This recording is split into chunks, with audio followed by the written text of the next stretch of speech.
Ever since the middle night, the great assault had gone on. The drums rolled. To the north and to the south, company upon company of the enemy pressed to the walls. There came great beasts, like moving houses in the red and fitful light, the Mumakil of the Harad dragging through the lanes amid the fires, huge towers and engines. Yet their captain cared not greatly what they did or how many might be slain. Their purpose was only to test the strength of the defense, and to keep the men of Gondor busy in many places. It was against the gate that he would throw his heaviest weight. Very strong it might be, wrought of steel and iron, and guarded with towers and bastions of indomitable stone.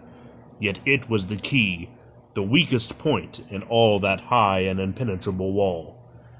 The drums rolled louder, fires leaped up, great engines crawled across the field, and in the midst was a huge ram, great as a forest tree 100 feet in length, swinging on mighty chains. Long had it been forging in the dark smithies of Mordor, and its hideous head, founded of black steel, was shaped in the likeness of a ravening wolf. On it, spells of ruin lay.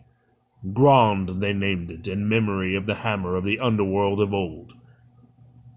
Great beasts drew it, orcs surrounded it, and behind walked mountain trolls to wield it.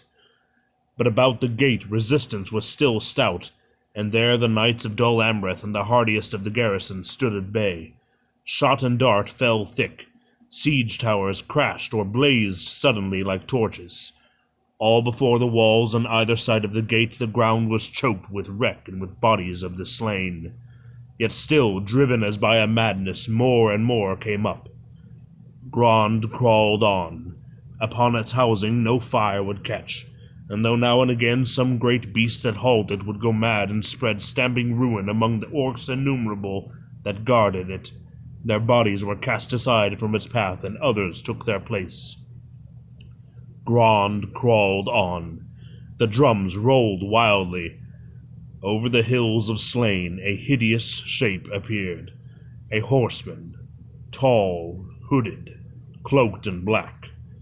Slowly, trampling the fallen, he rode forth, heeding no longer any dart.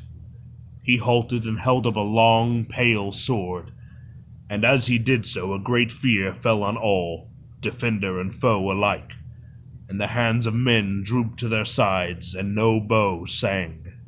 For a moment, all was still. The drums rolled and rattled. With a vast rush, Grond was hurled forward by huge hands. It reached the gate. It swung. A deep boom rumbled to the city like thunder running in the clouds, but the doors of iron and posts of steel withstood the stroke.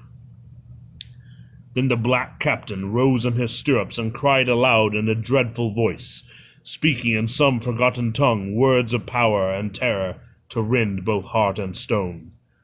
Thrice he cried, thrice the great ram boomed, and suddenly upon the last stroke the gate of Gondor broke. As if stricken by some blasting spell, it burst asunder.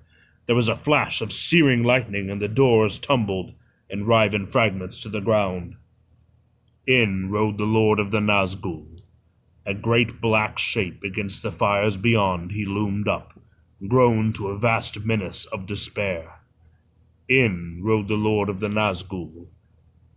Under the archway that no enemy ever yet had passed, and all fled before his face. All save one. There, waiting, silent and still in the space before the gate, sat Gandalf upon Shadowfax.